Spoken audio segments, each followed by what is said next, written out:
Imagine a man born far from the marble heart of Rome, in a vibrant African city, rising through chaos not by birthright but by sheer force of will and military might. How did Septimius Severus, a provincial outsider, become one of the architects of a harsher and more enduring Roman Empire?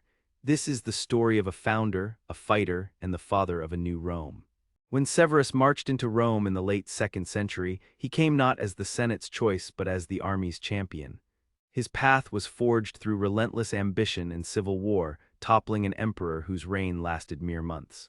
Yet Severus's legacy was far greater than a mere usurpation. It was a transformation of Rome itself, a shift from old republican ideals to a militarized empire shaped by provincial strength.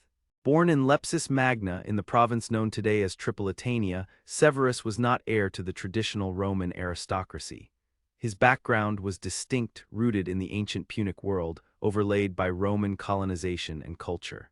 His rise embodied the changing dynamics of an empire that stretched across continents and peoples, where power was no longer the exclusive domain of Roman-born senators. Severus's early life was spent amid the streets and theaters of Lepsis Magna, a city that blended Phoenician, Libyan, and Roman influences.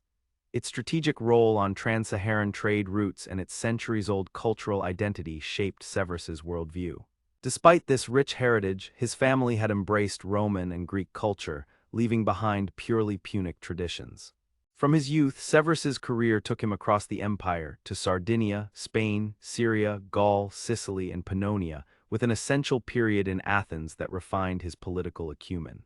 His rise through senatorial ranks was unremarkable but solid, until the tumultuous year of the 5 emperors when the Praetorian Guard auctioned Rome's throne, prompting Severus to seize his chance. His reign was marked by constant movement, rarely spending 4 years in Rome itself. He campaigned across the empire, pushing the eastern frontier to the Tigris River, visiting Egypt and the Balkans, overseeing defenses along the Rhine, and ultimately venturing to Britain, where he camped longer than any emperor before. This imperial peripatetic life reflected his vision of leadership, one defined by presence and military command. Severus's reign also heralded a dynasty marked by the Severan family's eastern connections. His wife Julia Domna, of Syrian origin, brought cultural sophistication and influence that further diversified the imperial house. Together, they represented a Rome that was no longer fixed in the city's heart but spread across many lands and languages. Yet Severus's rule was not one of unchallenged affection or harmony. Intrigues at court, such as the conspiracy of his Praetorian prefect Plautianus, revealed the dangers of power and ambition within his entourage. His careful and often ruthless handling of these threats reflected a pragmatic and sometimes harsh leadership style, a far cry from the idealized virtues of past emperors. The historian Herodian portrayed Severus as a decisive and energetic ruler, sharply contrasting him with his rivals.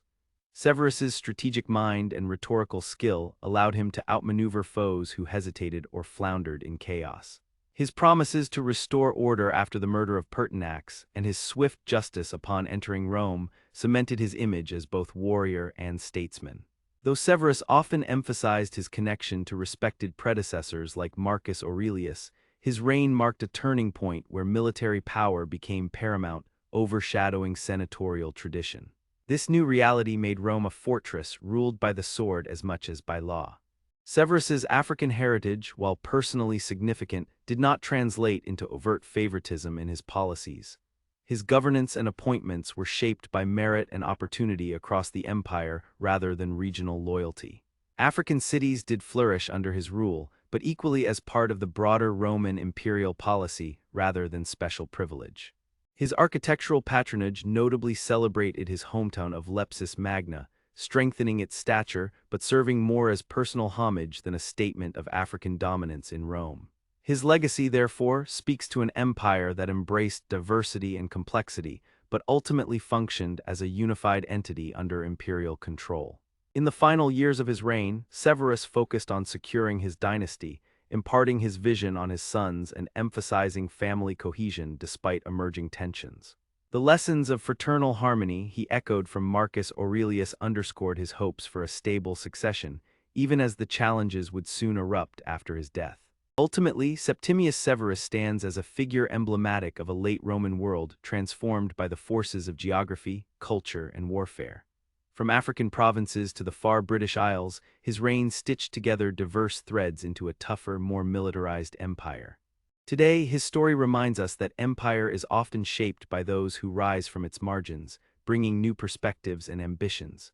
Severus was not just an emperor of Rome, but a founder of a new order, one that foreshadowed the struggles and transformations that would define the centuries to come. Enjoyed the video? Give it a thumbs up and don't forget to subscribe to the channel for more. See you in the next one.